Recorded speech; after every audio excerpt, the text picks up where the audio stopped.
ভাই গাড়িতে হাত দিচ্ছেন কেন? সেরকম একটা গাড়িতে যদি উঠতে পারতাম। গাড়িটা আপনাদের না? আমার বয়ফ্রেন্ডের। আপনার বয়ফ্রেন্ডকে একটু একবার অনুরোধ করবেন, একবার উঠতে দিত। আপনি এই গাড়িতে উঠলে আমার বয়ফ্রেন্ডের গাড়ির স্পিড ময়লা হয়ে যাবে। ঠিক আছে।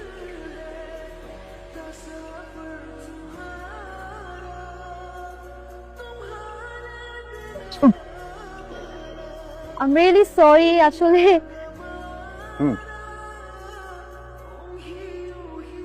মনের মতো কাউকে খুঁজে পেলাম না। তোর সাথে প্রেম করার মানুষের অভাব। তার শুধু আমার ব্যাংক ব্যালেন্স দেখে, আমাকে কেউ দেখে না রে। তুই হচ্ছিস একটা চলন্ত এটিএম কার্ড। কেউ না কেউ তো আছে যে টাকা না মানুষ খোঁজে। যদি আমার কিচ্ছু না থাকে তারপরও কখনো আমাকে ছেড়ে যাবে না। এই যুগে এমন মেয়ে পাওয়া ভাগ্যের ব্যাপার। এমন কাউকে খুঁজে পেতাম যে বড়লোকদের দু চোখে দেখতে পারে না। ভার্সিটির ওই ডেঞ্জারাস মেয়েটার কথা মাথায় আসলো। তাহলে আমি এটাই চাই।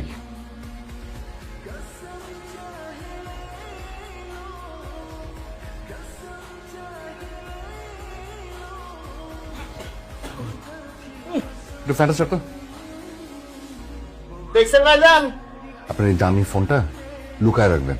কাল থেকে মিশন শামার শুরু। অনেক হাঁটাহাঁটি করতে হবে। শামাকে যে করে হোক খুঁজে বের করতেই হবে।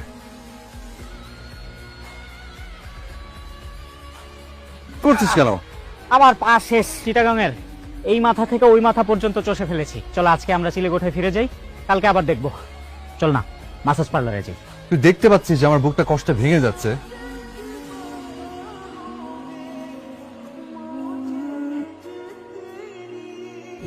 এটা কি স্বপ্ন? সে কি আসমান থেকে টুপ করে এসে ছাদের উপর এসে পড়লো? কি সুন্দর হাসে রে।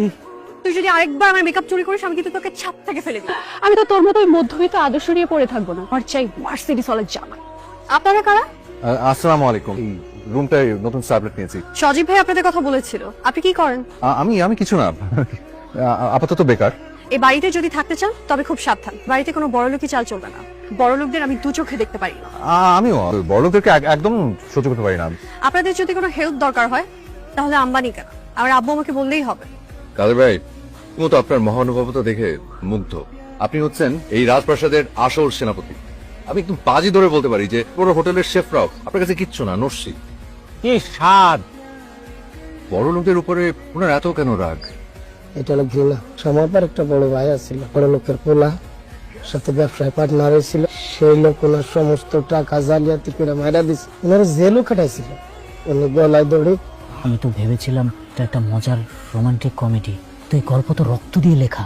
ও যখন জানবে যে আমিও ওই ক্লাসেরই একজন, যে আমিও তো ওর সাথে আবার নতুন কোনো প্রতারণা করতে এসেছি। 112 টাকার হিসেব মিলছে না, ওই চিনির দাম দুবার লিখে ফেলেছেন। আরে তাই তো, 1 সেকেন্ডের মধ্যে হিসাব কমপ্লিট করে ফেললা। নাস্তা করেছো? চলো আমাদের সঙ্গে নাস্তা করবে। কালকের অডিটের একটা ব্যালেন্স শিট কোনোভাবে মিলাতে পারছি না। তুইও রিফাতকে দেখা, ও তো অঙ্কে খুব ভালো। আপনি বোধহয় ডেফার ট্যাক্স আর ইকুইড এক্সপেন্সের এন্ট্রিটা দুবার করে ফেলেছেন। অত এটা আপনি কিভাবে করলেন? অথচ আমি 1 ঘন্টা ধরে এটা নিয়ে বসেছিলাম। তুমি কি মাঝে মাঝে একটু একটু আমাকে সাহায্য করতে পারবা? নিশ্চয়ই মেনে বলছি। তাহলে বিকেল 5টায়। আচ্ছা উনি কি আগে কোনো বড় কোম্পানিতে চাকরি করতো? সেটাই তো ভাবছি। এই লোকটার মধ্যে না বড় কোনো রহস্য আছে। লোকটা কিন্তু ট্যালেন্ট। কি জানো? প্রবাবিলিটি আর স্যাম্পলিং এর চ্যাপ্টার। আমি আসলে বুঝতে চাচ্ছি এই থিওরিগুলো বাস্তবে কিভাবে কাজ করে। স্ট্যাটিস্টিক্স হচ্ছে ভবিষ্যতের আয়না। বড় বড় ব্যবসায়ীরা এটাকেই কিন্তু অস্ত্র হিসেবে ব্যবহার করে। বড় ব্যবসায়ীরা যারা মানুষের বিশ্বাসের ডাটা নিয়ে খেলা করে। আমি আসলে বোঝাতে চেয়েছি যারা বড় বড় ডিসিশন নেয়। বড় লোকদের কাছে রিস্ক মানে টাকা হারান। আমি দুঃখিত শামা। আপনি কি ওই অঙ্কটা আমাকে শেখাতে পারবেন? ভাবে মানুষকে ঠকিয়ে বড় হওয়া যায়। জ্ঞান হলো এমন একটা দেয়াল যে আপনাকে অমানুষদের কাছ থেকে রক্ষা করবে। অন্ধকারকে ঘৃণা করে কখনো অন্ধকার দূর করা যায় না। ঘৃণাটা থাক, কিন্তু ওই ঘৃণা আপনার চোখ দুটো যেন অন্ধ না করে দেয়। এই পরিচয় আমি সারা জীবন থাকতে আসিনি। আর তাছাড়া আমি চাই না ও বড় লোকদেরকে সারা জীবন ঘৃণা করুক। আমি চাই ও নিজে থেকে বুঝুক যে পৃথিবীর সব মানুষ ওই লোকটার মতো একই ছাঁচে গড়া না। এমন একটা উদাহরণ তৈরি করতে হবে যাতে ও নিজে থেকে বুঝতে পারে যে পৃথিবীর সবাই এক হয় না। ওকে একটা সুন্দর পৃথিবী দেখাতে চাচ্ছি। সেই পৃথিবীর দরজায় আমি দাঁড়িয়ে আছি অনেক বড় একটা মিথ্যা নিয়ে। চলো তো। আসেন আসেন না। কোথায় আঙ্কেল, কোথায়? তাড়াতাড়ি আসেন আপনি। অ্যাম্বুলেন্সের জন্য ওয়েট করতে গেলে অনেক দেরি হয়ে যাবে। আপনি প্লিজ আপনাদের গাড়িটা একটু বের করেন। আমাদের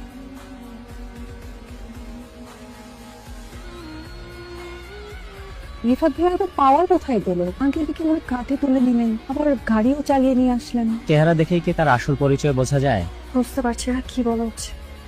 এবার আপনি বাসায় যান, ক্লান্ত দেখাচ্ছে আপনাকে অনেক। আপনি একা? আমি সামনে গিয়ে অনেক ধন্যবাদ আপনাকে। পুরো সুপারম্যান হয়ে গেলি।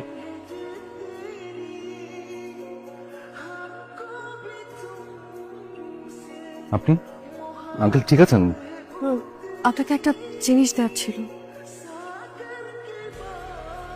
খুব দামি কিছু না, একদম সাধারণ। এই যে কৃতজ্ঞতা। এই শহরে অন্তত একজন মানুষ আছে যাকে চোখ বন্ধ করে বিশ্বাস করা যায়। আমার উপর এতটা ভরসা করা কি ঠিক হবে? আমি এগুলো খুব যত্ন করে রাখবো। কপালটাই খারাপ। দেখেই ব্যাগটা দিবেন, আর দাম রাখবেন মাত্র 5,000, বাকি 45,000 আমি আপনাকে দিচ্ছি। ম্যাডাম শুনুন, আপনি কি আমাদের এই ব্যাগটি পছন্দ করেছিলেন? 50,000 টাকা দামের ব্যাগটি মাত্র পাচ্ছেন 5,000 টাকায়, 90% ডিসকাউন্ট। কিন্তু কোনো ডিফেক্ট নাই তো? ঠিক আছে, প্যাক করে দিন। আচ্ছা, আমার ব্যাগগুলো একটা রিকশায় তুলে দিন তো। এই ছিল আমার কপালে। তো দাঁড়িয়ে আছেন কেন? উঠো। আপনার ভাগ্য তো এখন আকাশের উপরে। আরে আপনি এখানে? হাঁটাটা এমন দেখাচ্ছে কেন? ও। আপনি কি ব্যথা পেয়েছেন কোথাও? আসলে হয়েছে কি যে এই স্যান্ডেলটা দিয়েছে না, আমার পায়ে আর কি এক সাইজ ছোট হয়েছে, ফিটিং ঠিক হয়ে যাবে মনে হয়। আচ্ছা, আপনি আমাকে বলেননি কেন? দোকান থেকেই বড় এক্সারসাইজ পাল্টে নিয়ে আসতে পারতাম। আপনি এত শখ করে একটা জিনিস দিয়েছেন, ওটা আবার পাল্টাতে যাওয়াটা কেমন দেখায়? অদ্ভুত মানুষ আপনি। চলুন তো। এই রে, বৃষ্টি নেমে গেল। আপনার সাথে এই সেদিন দাঁড়িয়ে বৃষ্টি দেখা, সবকিছু কেমন যেন খুব অবাস্তব মনে হচ্ছে। আপনি নিজেকে যতটা সাধারণ বলেন, আপনি কি আসলেই ততটা সাধারণ? আমি সাধারণ কিনা জানি না, আমি আপনার বিশ্বাসটুকু কখনো ভাঙতে চাই। আপনাদের এই পুরনো বাড়িটা আমাদের কোম্পানি একটা আইকনিক প্রজেক্ট বানাতে চাই। এটা তো আমাদের একমাত্র মাথা গোঁজার ঠাই, আপনাদেরকে দিয়ে দিলে আমরা কোথায় থাকবো? আমরা প্রথমে আপনাকে 3 কোটি টাকা দেব। আপনার কোম্পানি এত বিশাল অফার কেন দিচ্ছে? আমরা আমাদের কোম্পানির সকল ক্লায়েন্টদেরকে বিশেষ সম্মান দিয়ে থাকি। আঙ্কেল লুই স্যার, আমি জিএম কাশেম। আপনি আমরা টিচার ছিলাম আঙ্কেল। আরে কাশেম ভাই, আমি তো মানে হঠাৎ করে দেখে আপনাকে চিনতে পারিনি, এখন তো আপনি স্যার উনি আমার টিচার ছিলেন। কিন্তু উনি তো আপনার চেয়ে মিনিমাম 10 বছরের বড়। উনি আমার যে বয়সে ছোট হলেও মেধাবী কিন্তু ছিলেন অসামান্য। আসলে আমার অনেক পুরনো বিশ্বস্ত স্টুডেন্ট, তো ওনার সাথে একটু হিসাব নিকাশ কয়েকটা একটু বাকি ছিল, যেহেতু পেয়ে আপনি ভেতর আমাকে আর স্যার বলবেন না। এখানে যে ডিলটা আপনি ফাইনাল করতে এসেছেন, আমি কিছু জানি না, আপনি অফারটা কমিয়ে দেন যাতে তারা রাজি না হয়। এই আজকের প্রজেক্টটা আমি নিয়ে পরে কথা বলবো। হ্যাঁ, রিফাত ভাই যখন আছে আপনাদের সব অংশ দিয়ে দেবেন। জি, আসসালাম ভালো। আমি তাহলে আপনার ওষুধটা নিয়ে আসছি। ধরা পড়ার আগেই তো সত্যিটা বলে দেওয়া উচিত। বিভাদ ভাই এতক্ষণে আইছেন? কেন কি হয়েছে? আপনার আব্বা জান আইছেন? উনি কই? শ্যামাবাদের বাসায় বসাইছি।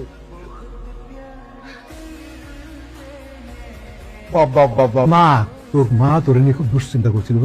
তোমার বাবা কিন্তু খুব মজার মানুষ। কি বিরল দৃশ্য। আমার ছেলেটার মুখে হাসি দেখার জন্য দিনের পর দিন মাসের পর মাস কষ্ট করে তালি দেওয়া শার্ট পরে অফিসে গেছি। আমার তো কোনো ধন সম্পত্তি নাই, আমার ছেলেটাই হলো আমার রাজপ্রাসাদ। মামা তো দেখি পুরো শাহরুখ খানের জওয়ান লেভেলের অ্যাক্টিং করতে। আপনি কিন্তু আমাদের সাথে দুপুরের খাবার খেয়ে যান। আরেক জিনিসে খাওয়া যাবে, অনেক বড় মশা আছে। খেয়ে যান, আজ আমি নিজের হাতে রান্না করেছি। আমার মা যখন বলছে নিজে হাতে রান্না করেছে, সেটা কি না খেয়ে যাওয়া যায় না? শুধু তুই পছন্দ করলেই হবে? আমার সম্মতি লাগবে না? সরি বাপি, মেয়েটা আসলেই রত্ন। শ্যামা এবং তার পরিবারকে আমার খুব পছন্দ হয়েছে। তো প্রাসাদের ভিত যদি বাড়ির উপর তৈরি হয়, সেটাকে খুব বেশি দিন টেকে। তুই ভুল পথে হাঁটছে এটা। বাপি আমি আমাকে সবকিছু বলবো। মানুষ ভুলকে ক্ষমা করতে পারে, কিন্তু ধোকাকে কোনোদিন ক্ষমা করে। সবকিছু ঠিক করে রত্নটাকে জয় করে তবে বাড়ি করবে। হার্টবিট স্বাভাবিক করার ওষুধ। আজকে কি আমার বিশেষ দিন? আমি খুব সাধারণ একটা ছেলে, কিন্তু আমি তোমাকে অসম্ভব পছন্দ করি। একবার আমার কথা ভেবে দেখবে? তুমি না আসলে গাধা। টাকা থাকলে কোটিপতি হওয়া যায় না, সুন্দর একটা মন লাগে। কনা, তোমার সাহস তো বন্ধ না? তুমি আমার মেয়েকে ফুল দাও? কে তুমি? তুমি সিম্পল মেসে থাকা একটা ছেলে, চাল চুলার কোনো ঠিক নাই। নিজের চেহারাটা কোনোদিন আয়নায় দেখেছো?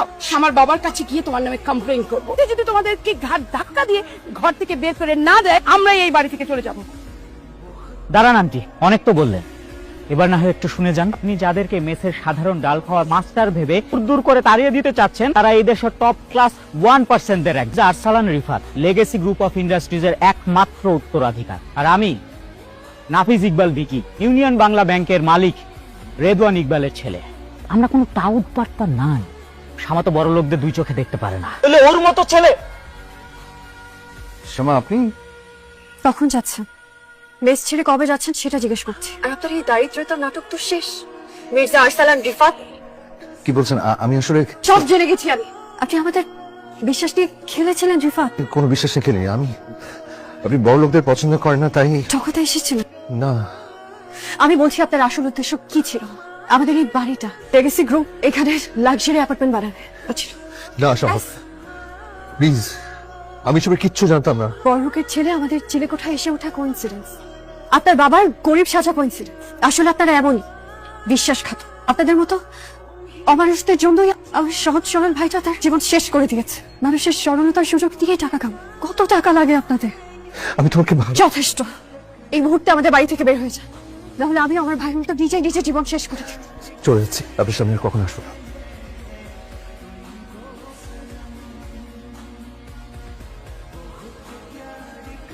রিফাত এমন ছেলে না, মেসে থেকে ডাল ভাত খাচ্ছে। ল্যান্ডের জন্য শামার পিছনে ল্যাংড়া ঘোড়ার মতো ছুটতেছে। আজকে দেখলাম স্যার আবার বাসা থেকে বের করে দিয়েছে। এটাই তাইলে পারফেক্ট টাইম। শামার আব্বা যেহেতু একটু সহজ সরল স্বভাবের, আমার বন্ধু শামীম ওর সিগনেচারটা আবার কাজে দিবে। রিফাত যেহেতু এখন নাই, ওর গেমটা এখন আমার।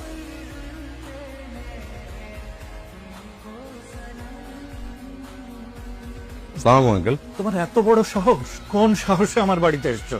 এই পুরনো কাসুন্দি ঘাইটা কি লাভ বলেন তো? আপনার ছেলে ব্যবসা বোঝে নাই, লস করছে। এই দায় তো আমি সারা জীবন টেনে বেড়াতে পারবো না। পারবো? নিজেকে শেষ করেনি, তুমি তাকে খুন করেছো। এই মুহূর্তে আমার বাড়ি থেকে বেরিয়ে যাও, বেরিয়ে যাও আমার আপনার বাড়ি থেকে? এই বাড়িটা কি আসলে আপনার আঙ্কেল? শামীম নিজ হাতে সাইন করে আমার কাছ থেকে টাকা নিয়ে দলিলটা মর্গেজ করে গেছিল। দুদিন আপনাদেরকে কিছু বলি নাই, দয়া করে থাকতে দিচ্ছিলাম। লেগেসি গ্রুপের রিফাতের কাছে বিক্রি করা নিয়ে একটা নাটক করতেছেন। আমার ছেলে মরার আগে কোনো দলিলে সই করেনি, তুমি নকল সই করেছো। এটা আপনার হাতে 48 ঘন্টা সময় আছে, আপনি এই বাড়ি ছেড়ে চলে যাবেন। না হয় মানে 8 কোটি টাকা পুরোটা দিতে হবে ক্যাশ। বাড়িতে থাকার একটা রাস্তা আছে। হয়েছে কি, আমার সেকেন্ড ডিভোর্সটা হয়ে যাওয়ার পর থেকে আমি অনেক একা হয়ে গেছি। আপনি যদি আপনার মেয়ে শামাকে আমার হাতে তুলে দেন, আমি নিজ হাতে এই দলিল ছিঁড়ে আগুনে পুড়ায় ফেলাবো। আপনার ছেলের কাছে আমি যা টাকা পয়সা পাই সব আমি মাফ করে দিব। আমি রাস্তায় থাকবো, তবু তোর মতো পশুর হাতে আমার মেয়ে তুলে দেবো না। আমি শুধু তোমাকে চাই। এই বুড়া বয়সে তোমার বাবা মা রাস্তায় নামবে? চরিত্র আর খুনিকে বিয়ে করার চাইতে রাস্তায় বসে ভিক্ষে করার চেয়ে অনেক বেশি সম্মান। এদের এত জিত ভালো না আঙ্কেল। 48 ঘন্টা সময় দিচ্ছি আপনাদেরকে। আপনি আসার আগে আমি আপনাকে জেলের ভাত খাও।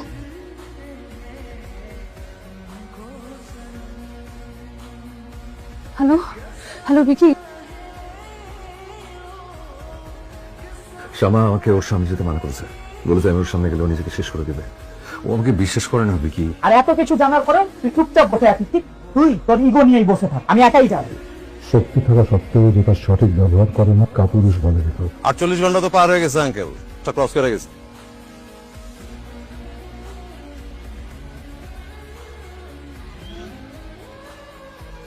সাহস থাকলে আর এক পা আগায় দেখা। কয়টাকে যদি জেলে না ভরছি তাহলে আমার নাম ভিকি না।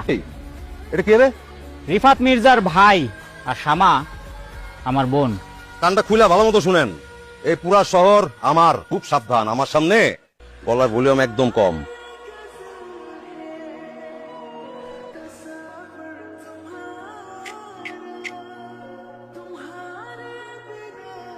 মির্জা সাহেবও চলে আসছেন দেখতেছি।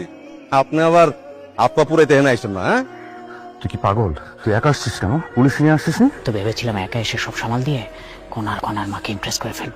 আমিও শ্যামাকে ইমপ্রেস করার জন্য একাই আসছি। গল্প গুজব করলে আপনার অফিসে গিয়া করেন, কোনো আলাপ আলোচনা চলবো না। যান বেরন।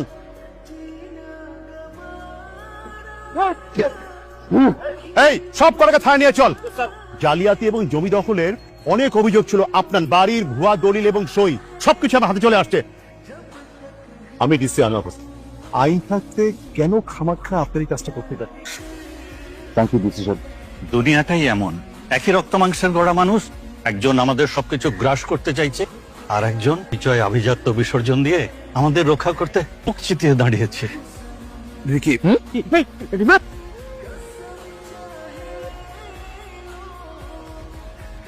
দেখি ভাই ডক্টর কি বলো? আরে আমি আসলে আপনার একটা টেস্ট নিচ্ছি। আপনি অসুস্থতা নিয়ে নাটক করছিলেন, আপনাদের সবার লজ্জা হওয়া উচিত। শুনুন, আরে শামা, আমি জানি কাজটা ঠিক হয়নি, আমি আসলে শুধু একটু দেখতে চেয়েছি। কি দেখতে চেয়েছি? আপনি আসলে কে? এই রিফাত আমি নিজে করেছি।